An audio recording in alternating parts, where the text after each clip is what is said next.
സഹാബിയായ അബൂ ദുജാന റളിയല്ലാഹു അൻഹു സുബ്ഹി നിസ്കാരം കഴിഞ്ഞ ഉടനെ ദുആക്കും ദിക്റിനും ഇരിക്കാണ്ട് വേഗം പോകുന്നതാണ്. നബി സല്ലല്ലാഹു അലൈഹി വസല്ലം തങ്ങൾ ചോദിച്ചു, മോനെന്താ വേഗം പോണത്? നബിയെ, എൻ്റെ വീട് വലിയ ദാരിദ്ര്യമുള്ള വീടാണ്. എൻ്റെ വീട്ടിൻ്റെ അപ്പുറത്ത് ഒരു ജൂതന്റെ വീടാണ് ഉള്ളത്. ആ വീട്ടിൽ ഒരു ഈന്തപ്പന മരം ഉണ്ട്. ആ ഈന്തപ്പന മരത്തിന്റെ ഒരു ഭാഗം എൻ്റെ വീട്ടിന്റെ പറമ്പിലേക്കാണ് ചെരിഞ്ഞു കിടക്കുന്നത്.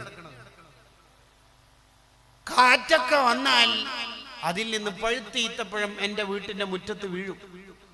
ഒരു ദിവസം രാത്രി പട്ടിണിയിലായി കടന്നുറങ്ങിയ എൻ്റെ മക്കൾ രാവിലെ ഞാൻ എൻ്റെ ദിക്റൊക്കെ കഴിഞ്ഞിട്ട് പോകുമ്പോൾ ഈ മക്കൾ ആ പഴുത്ത ഈത്തപ്പഴം വാരിയെടുത്ത് തിന്നെന്ന് ഞാൻ കാണുന്നത്.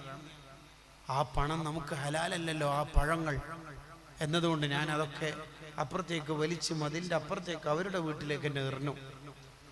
ഇനി എൻ്റെ മക്കൾക്ക് അത് സംഭവിക്കരുത് എന്നതുകൊണ്ടാണ് ഞാൻ വേഗം പോയി കാറ്റിൽ വീണ പഴുത്ത ഈത്തപ്പഴമൊക്കെ പൊറുക്കിയെടുത്ത് അപ്പുറത്തെ വീട്ടിലേക്ക് എറിയാൻ വേണ്ടി പോവുകയാണ് എന്ന് പറഞ്ഞപ്പോൾ നബി തങ്ങൾക്ക് സല്ലല്ലാഹു അലൈഹി വസല്ലം തങ്ങൾക്കും സഹാബത്തിന് ഭയങ്കര ഖേദായി ഈ സഹാബിനോട്. എന്നിട്ട് സിദ്ദീഖ് റളിയല്ലാഹു വഴി ആ ഈന്തപ്പന മരം അബൂ ദുജാന ഞങ്ങൾക്ക് സ്വന്തം വാങ്ങിക്കൊടുത്തത് ചരിത്രത്തിലുണ്ട്.